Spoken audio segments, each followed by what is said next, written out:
Is that on your laptop? Yes. I got Hey, are we live? it. Well, Ashley's here. It's a good theory then. Well, hello everyone. Welcome to Danielle's Critters. There's the person. So maybe she left a message before we got here. Oh, I see. Now we have somebody live. We have one person. Yes. We have a live. So now I know that some of you have come here for the most important part of the evening. It's absolutely delightful. So tonight we are drinking a beautiful, beautiful brew. It's the classic from Black and White Roasters out of Raleigh. It is a delightful coffee. It's got notes of chocolate and I don't even know what. It's between. Oh no, Osmo. We don't do that. See, even Osmo likes the coffee.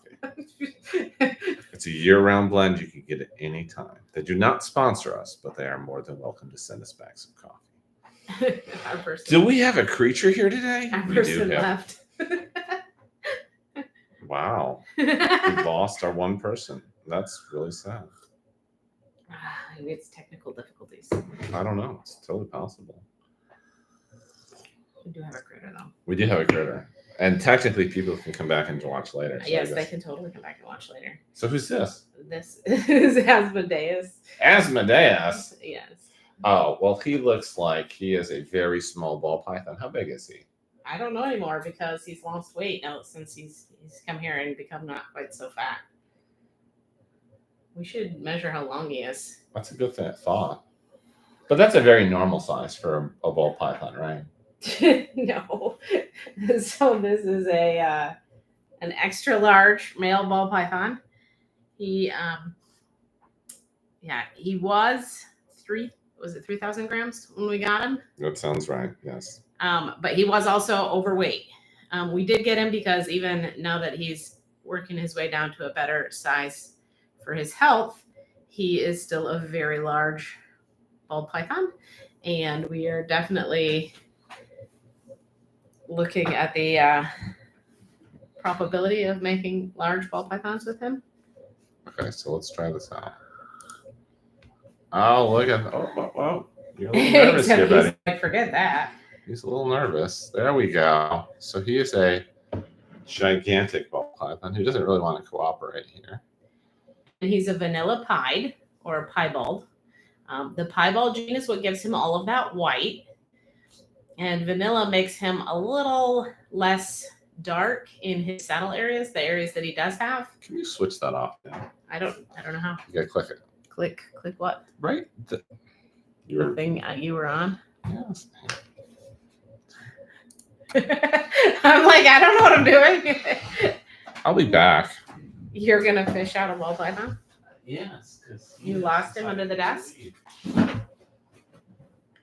So we are working on producing piebalds or the ball pythons with white on them. I think they're very beautiful. And this was the first ball python project we picked out. And the male that we bought, when we got him, he decided that he would rather die than eat frozen thawed food. And he just would not eat and would not eat and would not eat. And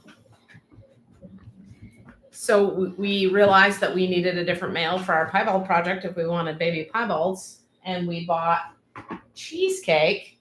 And Cheesecake was a beautiful banana pied, but he didn't produce babies with the girls that he was paired with. So this is actually Monday, our original male, and he is actually a black pastel piebald. And black pastel makes a very high white. So he has this little bit of color on his tail and then his head, and that is it. And he has a couple of other possible genes, but we'll only know if we either pay for a shed test or we prove him out. Well, one of the genes that he might have is definitely not available yet on shed tests. So we would have to breed him to prove it out. So we've got him eating now, but you can see that he is a much smaller boy. Not only is he smaller in the fact that he can sit and fit in my hand, he's also a little skinny. But now that he's eating good, he should catch up with the not being fat or not being skinny part, he will never be Asmodeus size. You're like, you're too far away. You're not doing a good job showing the two of them size-wise. They're not even in the same ballpark. It's hilarious. Ballpark. You should see if you can flip them around to show their heads, because the fact that Asmodeus's head is 3 times as big as. But what this does mean is that we should definitely have some piebalds at least next year. Well, we have a pinstripe or a het pied who laid eggs, and she was paired with Asmodeus. So we do have 1 clutch of ball python's eggs in the incubator that should have piebald, and we're pretty excited about that. Oh, I was going to grab one of them banana babies.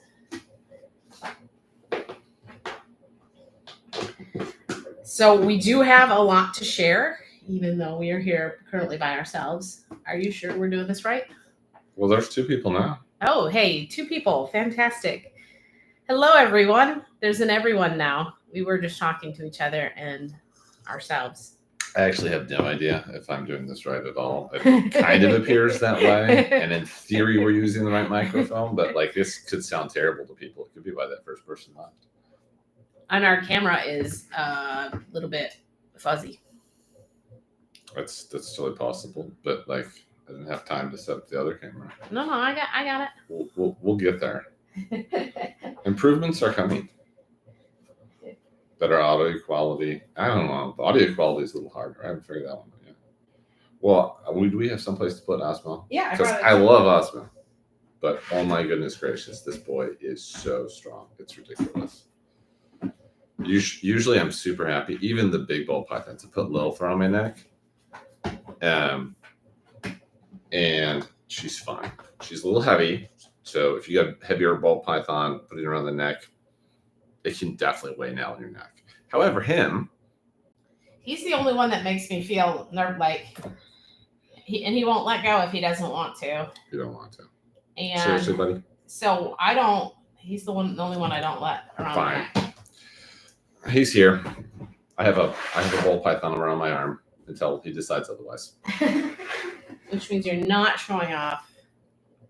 Oh, Durango. We have Durango. Oh, well, we'll get back to Durango later. I'm sure at some point Osmo will decide he's done. So on the opposite end of Osmo, who is even though we have the super dwarf reticulated pythons, I would say Osmo is our biggest snake right now. Oh yeah, he makes them look like little babies. It's hilarious. Oh, you're actually gonna get one out. Okay. So some people have been waiting for this moment for a long time.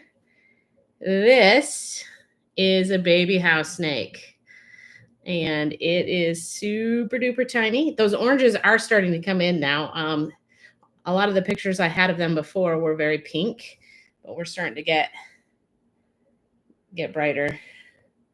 He's like, I'm not going to uncurl my body so you can see it. So why don't you take him, put him back in the container. Who? Oh. That one. And we'll do a little magic here. Let's try a close up. Anybody want to see a whole pile of African house snakes? But if they start coming out, which they've done to me before, they're very hard to control. Well, we'll figure it out. Or we'll lose some African house snakes. I don't want you to lose African house snakes in your office. Hey, buddy. That's why you need to control the camera this time. Where's the,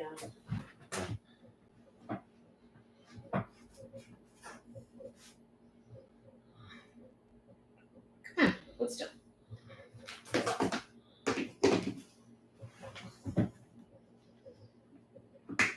We want to switch them out to white paper towel. Oh, they've been eating. And they're a little messy when they eat. I'm like, I didn't get that all cleaned up yet. Do you leave a bunch of little pinky guts out when you eat? It might mean that you're civilized. Ashley said she got the smallest picky she could find, which is great. But I chopped up a bunch for them. All right. So Don't lose any. this week got me the lid. Don't lose my babies. All right. So now what you do is you use the mouse and you turn the camera on. Okay, hold on. I was tasting your coffee. It's very good coffee, isn't it? Yeah. All right. Now we're talking. Oh, that one looks super bright. See? And I bet if we got even better at this. You've got one sneaking around the back. I see it. Okay. Got a whole pile of them. Here's the other one over here. Oh, yeah. No, you can't see it at all. But we have a whole pile of African house snake babies. All right, now put the lid on. We gotta turn off the camera. There we go. She's the female is in blue, and we're hoping it's another prelay shed for more babies. Because You like babies. I do like babies. Can you put this back in there? She never comes out to me excited in the morning and squealing about how all. You got a bunch under the paper towel. Yeah, You're gonna have to reset them up. She's never excited about eggs or hatching babies. You don't get excited about things, do you? I didn't think so. No, I was gonna show Hope off, but she looks super eggy. So that's why. Aggie, who's Hope? They don't know who Hope is. Tell for the audience. We gotta make sure they know who Hope is. So we bought. I was gonna bring him up too. We bought a scaleless pair and a het scaleless female from one of the vendors that was next to us, and he had been doing scaleless for several years and had brought the male, who was, as far as he knows, the first blood red scaleless male available in the United States. I don't know if that's true or not, but he brought this male to him to every reptile show that he vended with a not for sale. And there were several vendors who had really hoped to purchase him. And then when he decided to get out of the corn snakes, he was vending next to us, and it just happened to be that we saw them and we snatched them up. And so we now own the blood red male that a bunch of other vendors had hoped to buy, but he's in blue, so he's not available to show off. And we own that female, and that female didn't lay eggs last year. Last year was her first year to be big enough. So he was not sure if she would actually be able to lay eggs, but she's looking really thick. So I'm hoping that we get eggs this year. So does that mean that the early snake breeder gets the worm? We've lucked out on a lot of things because of that. Confetti was at the show in Raleigh, and we got to snatch him up because we saw him first. We've had so many people so shocked that we haven't been able to sell confetti. And of course, we haven't been able to sell confetti. I'm not selling confetti. I'm buying confetti. So, this beautiful corn snake, her name is Shortcake because she is strawberry. That is the gene she is. And she, we bought her the year before last. And we were told she was 5 years old, but she has cataracts real bad. And we didn't notice that until she was already ours. And she has not successfully laid eggs. So we are actually going to retire her. She does have a scarred over mouse or rat bite. She was fed both live and frozen thawed before she came to our house. She's a great eater. She is, I would say, one of our best corn snakes. I would agree with that. Behavior-wise. Yeah, behavior-wise. She comes out of the enclosure on her own and will climb out on you. And she is a really good eater, but she doesn't bite. In fact, I had been playing with our pet rats, and I went and got her to show her off to a friend on camera. And she kept nudging me, but I didn't even connect it until we'd been sitting around for a while. And then I was like, oh my gosh, she's looking for where the rat is. she just was like, you don't seem to be a rat. And I would say she's probably about the best eater I've ever seen.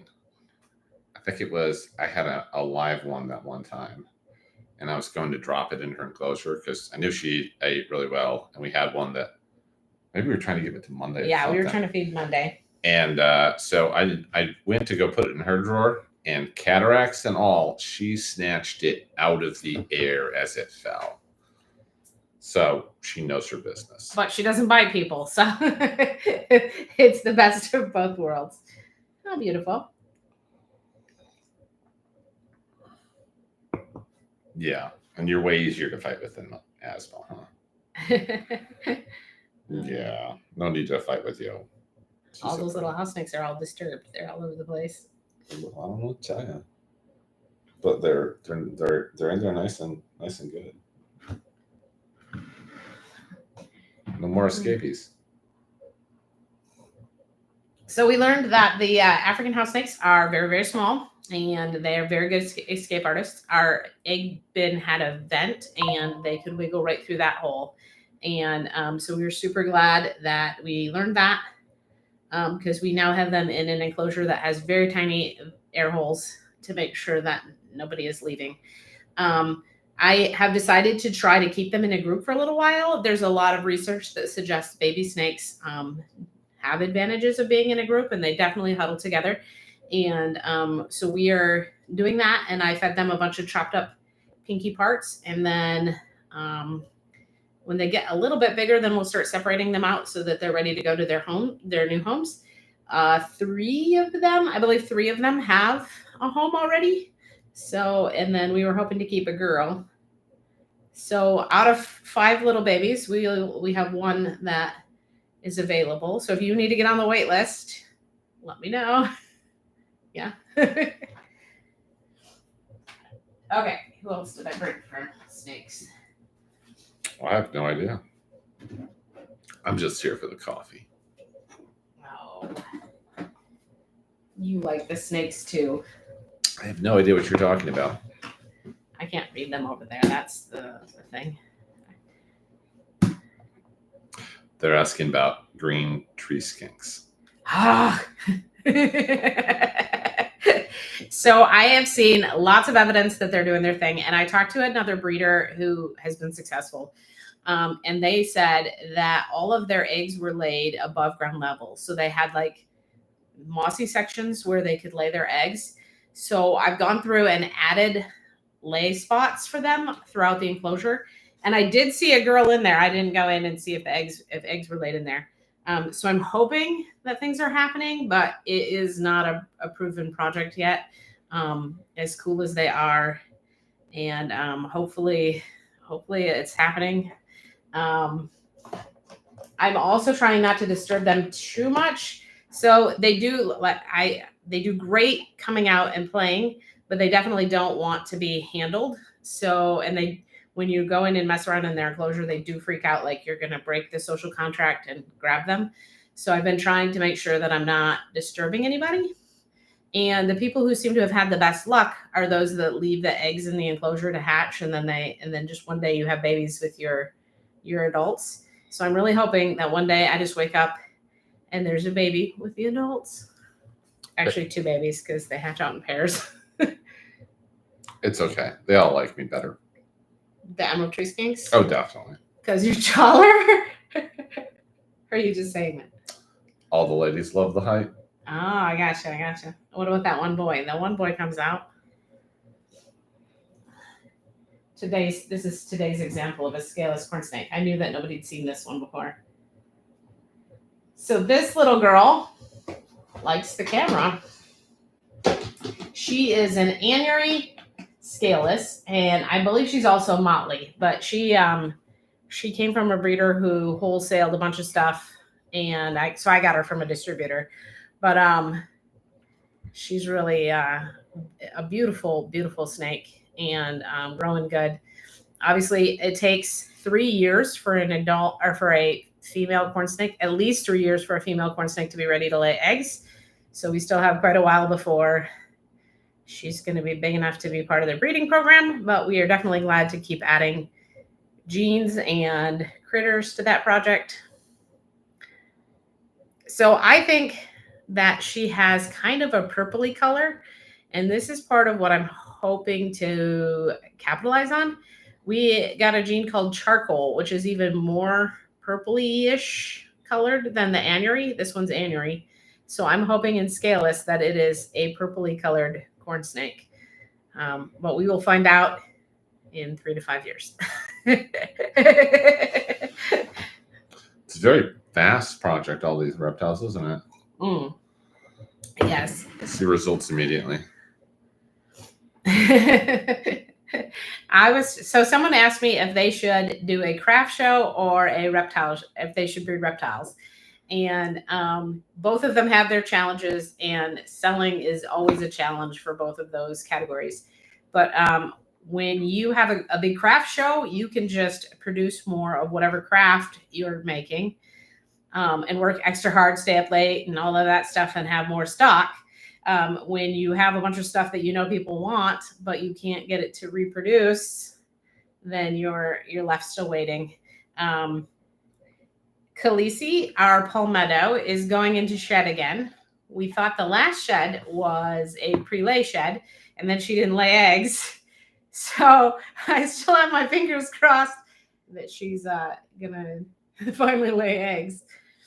Then Peter definitely wanted palmettos, so he bought another pair, and they have been paired. So we will see which female gets to eggs first. With definitely the hope that we have palmetto babies this year. That's a good theory. It's such a good theory.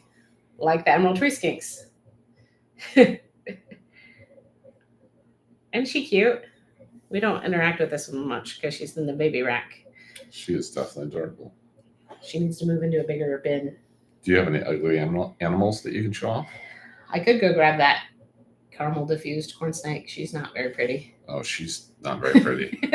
We should do it when we have better lighting. I feel like that's what we need to upgrade the next, is the lighting in this room. And then they can see how really ugly she is. I don't think she's that ugly. Okay. She's just not that pretty. She's very mid. I feel bad for her. Got all of these gorgeous snakes. And then there she is with the wrong combo.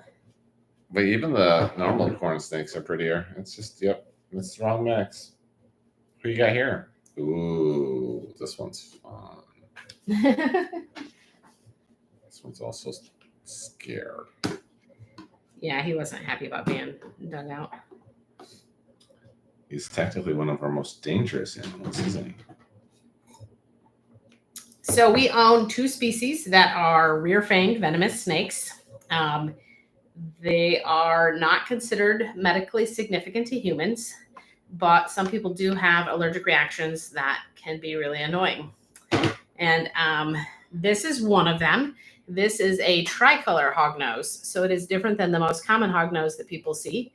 They still have that upturned snout, but their face is a little bit of a different shape. These guys come from South America instead of North America, and they're kept at a higher humidity than the Western hognose because the area they come from is more humid. And they do have a shorter lifespan than most snakes in the wild, or most snakes in captivity, most species of snakes. Let's see if I can talk today. He isn't rattling his tail that much. Mm-hmm. He's nice and relaxed. It's good. So this is the first snake that we had that played dead on us. In fact, I think it's the only snake we've ever had that started to play dead on us. He started drooling weird from his mouth, and he tried to flip over, and it was scary. Thankfully, it was just him being nervous and scared. He's come a long way since he came here. They do a lot of tail rattling, and they're a little more shy. But we've moved our female into a real enclosure instead of a snake rack. And she's out way more than we thought she would be. And we see her basking, and we see her looking for food and checking things out. I rearranged some stuff in her enclosure because I stole some of her pieces for a different enclosure, and she was out checking that out today. They definitely paired really well this spring, and so we are definitely hoping for eggs from her. And they have multiple clutches in a single year, so we are hoping that we can get a good number of babies this year from the tricolors. Didn't they make a home video the other day? Huh? Him and his girlfriend. Oh, a home video? Hey, you made it, sicko. And B, that was several other days. Yes, they're on Instagram. So if you'd like to see him partying, check out the Instagram. Not necessarily safe for work. So, are you keeping up with our comments there on albino corn snake? Is that what that's saying? Yes. Born Again Farm Girl has a gorgeous albino corn snake. Ah, that's awesome. The corns are some of my favorites. They may have been trumped by a recent species that's come into our home. Yeah, I think You weren't excited about those. I think I might be excited about those.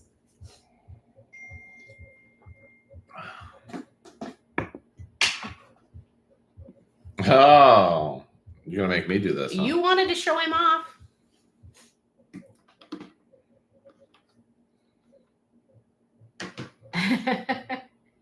You want the hook because of his big mouth. He's got a big mouth. No, we just have a big mouth. Yeah. Can we get you out here, buddy? All right. So we'll see if I get better on camera here. This is Durango. That's his underside. So Durango is a Kenyan sand boa. He is an adult male who's not been handled much. So what he's doing now is he's trying to dig into the substrate to hide. And so he just curls his body to try to dig down. I've heard that if you handle your babies well, then they don't do that after a while. But these guys definitely are still doing that, both him and his girlfriend. And then the other factor is that we've been trying to leave them alone because they've been together. And if everything's gone correctly, sometime in late July to late August, she will give live birth to 5 to 8 babies. That's pretty average. Is he going in the blue? Yeah, he might be. We got a better view this way. I'm gonna go ahead and turn the camera up. Yep, I can do that. Not that I know how, except you're not looking at him. So this is actually the natural coloration of a Kenyan sand boa. They are orange with these black blotches. And he is a full-grown male. So the males stay really small. Females can get quite a bit bigger, but even they are a fairly small snake.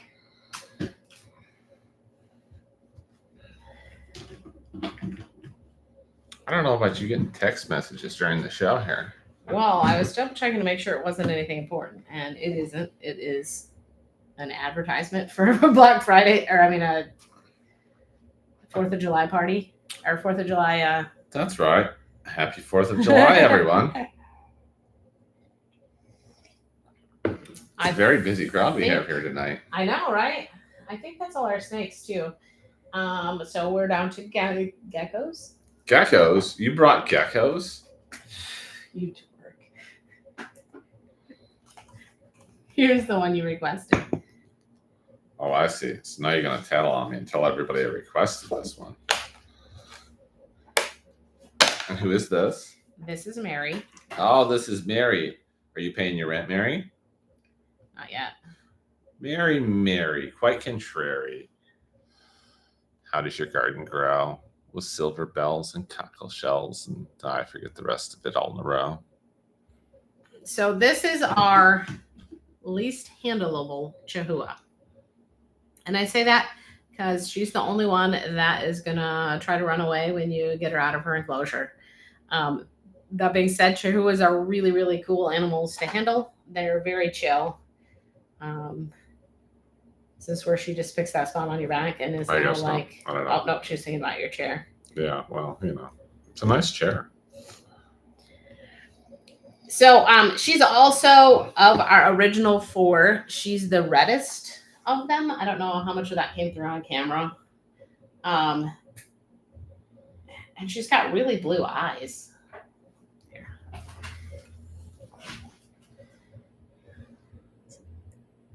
I love how blue her eyes are. And then she's a dark green, and a red, like a red colored base. And she does have, they call it a collar. Oop, she's not like,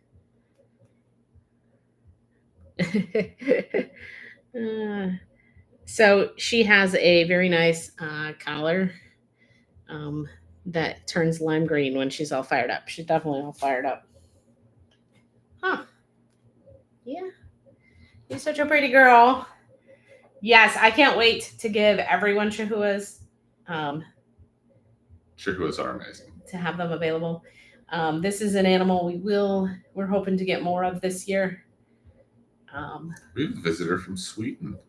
From Sweden? Wow. That's so awesome that you're here from Sweden.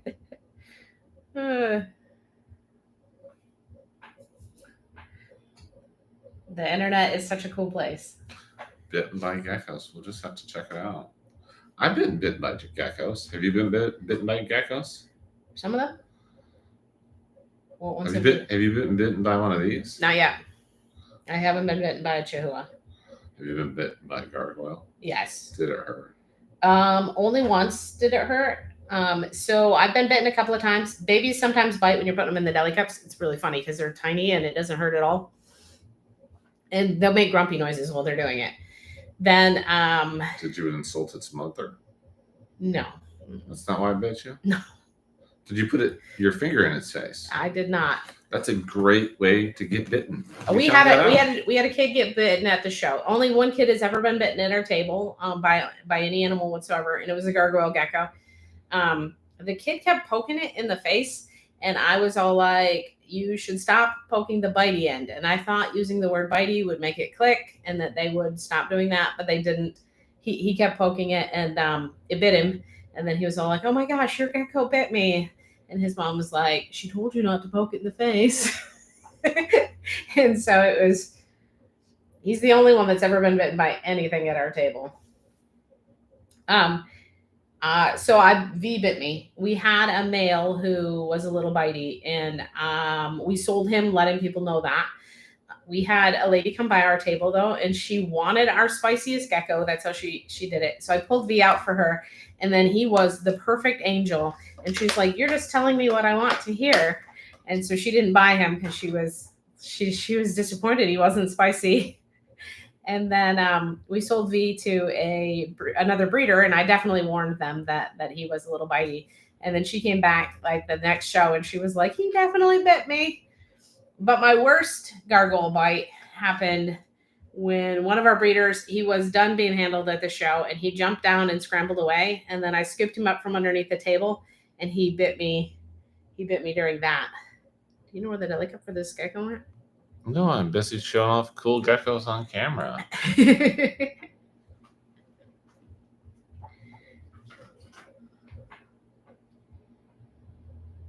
Yeah, sure. The cup? The lid's not enough. It's not enough. Wow. So picky. You did good. It's so pretty. So, Pin bit me pretty bad at that show, but nobody noticed. I didn't, scream or anything, but I was bleeding really bad, and nobody seemed to have noticed. And there was this huge line of people who still wanted to hold the gecko. So they're like, "Can we hold the gecko? Can we hold the gecko?" And I was all like, "I really need to stop bleeding." So this gargoyle that he just showed off, she is kind of pinky colored, and we got her because we have a very pink male, and we're trying to make pink geckos, and so we've picked up some weird oddballs to try to make that happen with our pink boy Pin.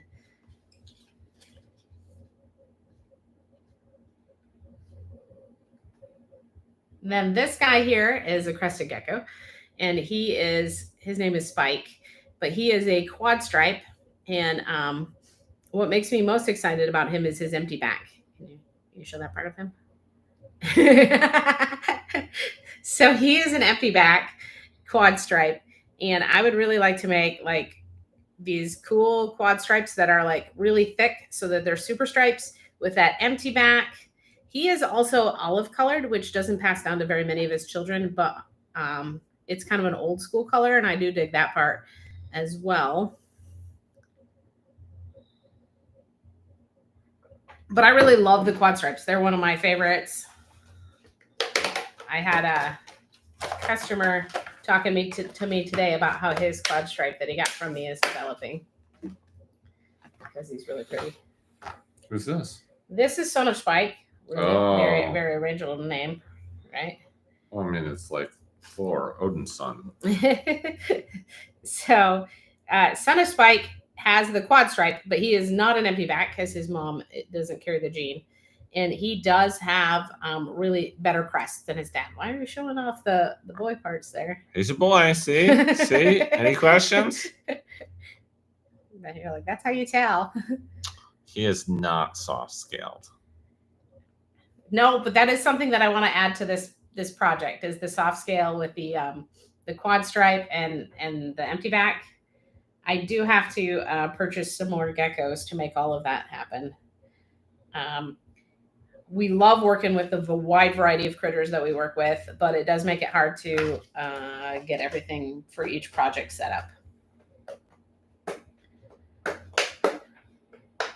Definitely a boy, yes. No doubts about it. The crested geckos are really easy to tell after a minute. Apparently the chihuahuas too. So I was talking to somebody who's doing the hybrid project, and if you pair a male crested gecko to a female chihuahua, they can't breed because he's not big enough to get the job done. So you have to pair a male chihuahua to a female crested gecko, which is just interesting to me. I have no intentions of making any hybrid geckos, but it was interesting to know that.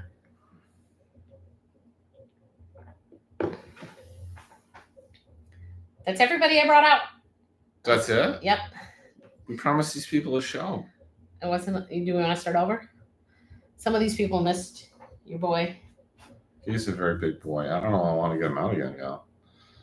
Maybe you should get somebody else out. You want me to get her out? Who would you be talking about? I have no idea what you're talking about. It's not as if we have a new arrival today or anything like that. She's locked in. That's the idea. Is she still in her cork bark? Yeah. Ah, she's in her cork bark.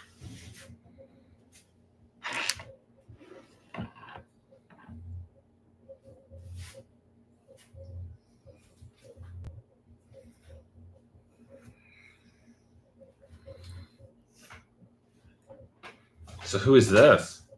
I don't know how to say her name. You got to say it. I believe it's Briseis. She is a super dwarf retic from the Isle of Calicotta. Kalatoa. What do I know?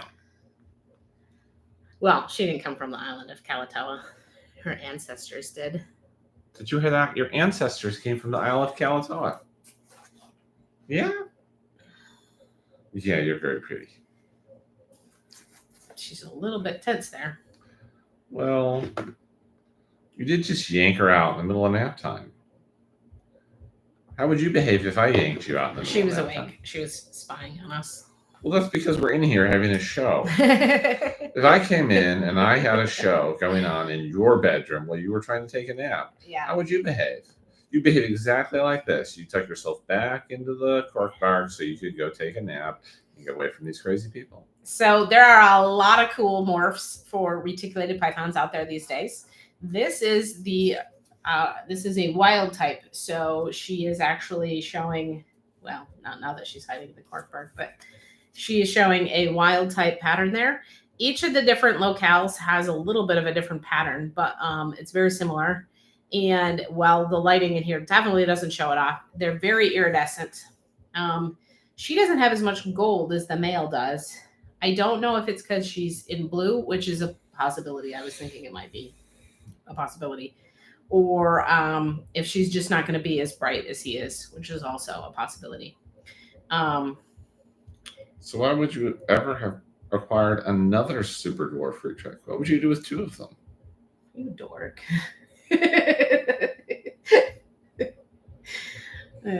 So we are hoping that in 2 to 3 years, we can produce cute little baby super dwarf retics. You want to make baby super dwarfs? That sounds adorable. I'm sure it will be very adorable. Reticulated pythons can get very large if you don't actually know. They are the longest snake in the world, with some of them supposedly topping out at 28 foot. I don't know how verified 28 foot is, but that's what the internet was telling me the other day when I was looking it up. Most of them fall into the 10 to 20 foot range, but a 20 foot python is a lot of python to handle. And as much as I love the fact that they're smarter than most of the snakes, I knew for sure that we would never be able to handle a 20 foot, 200 pound snake, because that's a lot of snake. So I wanted a super dwarf pretty much since I learned that they were a thing. And it's a little scary to buy a super dwarf reticulated python, because if you do not buy it from someone you are confident is telling you the truth, then you could end up with a snake that still ends up very large. We got these guys from sources that, well, he didn't breed them. He got them from places where we can trust that they are legitimately super dwarfs and will not get mammoth in size. She's about 2 years old. We are going to have to measure some of our snakes. She's long and skinny. She was a lot longer than I thought she would be when she was in the bag, because she's in a little tiny bag. But she is definitely a little skinny snake. So it's like only a little bit thicker than a corn snake at this point in time. Not that you can see that inside of her cork. I can have the cork back. You could have the cork back. It's kind of boring. Why, thank you. It's kind of like having a Pac-Man frog, only instead of a rock, it's a pet cork bark log. Until she decides she'll come out. It's been a long day. She had quite a journey coming here. She left her former home at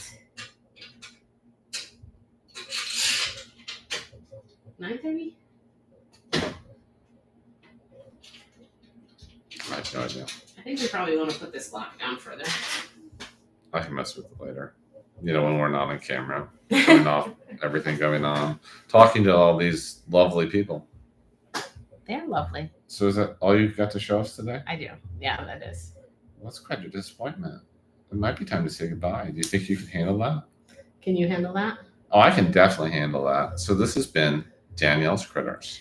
And if we can take care of critters, so can you.